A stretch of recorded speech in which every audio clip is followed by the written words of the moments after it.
j'ai cette envie féroce, évidemment, de guérir. Et comment est-ce qu'on fait pour guérir? Il faut financer la recherche. Comment est-ce qu'on fait pour financer la recherche? Il faut gagner de l'argent. Louis de Bouzy, atteint de la myopathie de Baker depuis l'âge de 8 ans, nous a confié: j'avais le choix entre 3 options. Me flinguer, agir ou rester comme une larve. Décidé à foncer, il crée sa start-up d'aide à domicile Amabilis en mettant son expérience au service des autres.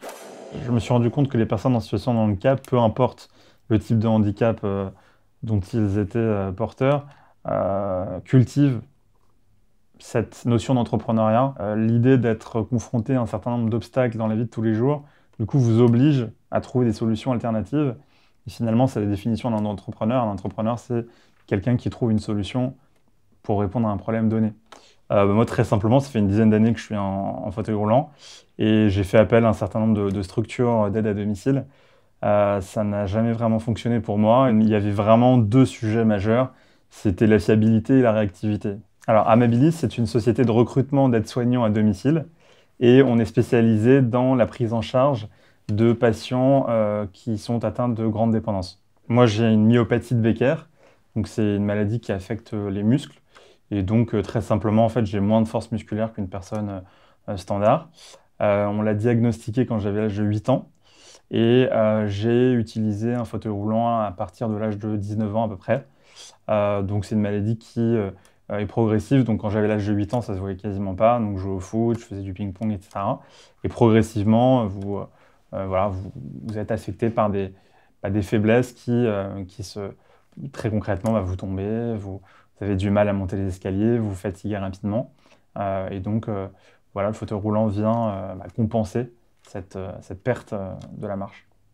Ce qui a pesé aussi dans la balance de l'entrepreneuriat, c'est que je me suis dit, bon, moi, ce que je veux, évidemment, c'est de vivre de manière confortable ma vie, mais ce que je veux surtout, c'est guérir. Et j'ai cette envie féroce, évidemment, de guérir. Et comment est-ce qu'on fait pour guérir? Il faut financer la recherche. Comment est-ce qu'on fait pour financer la recherche? Il faut gagner de l'argent. Amabilis aujourd'hui a 5 ans, que ça fait 5 ans du coup que je ne me verse pas de salaire et que je reverse, si vous voulez, tout l'argent dans l'entreprise pour la faire grossir, pour pouvoir investir dans son développement et très bientôt pouvoir financer et investir très massivement dans la recherche.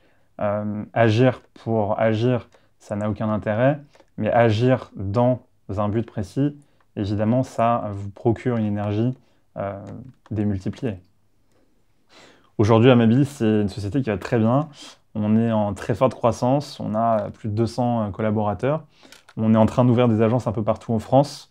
On a un projet aussi qui nous tient à cœur depuis maintenant 2 ans. Ce serait de construire en fait la première résidence spéciale handicap en plein Paris. Ça n'existe pas aujourd'hui, donc c'est quelque chose qui voilà, nous occupe au quotidien. Serial rêveur, quelqu'un pour qui les plus belles victoires sont celles qu'il gagne sur lui-même.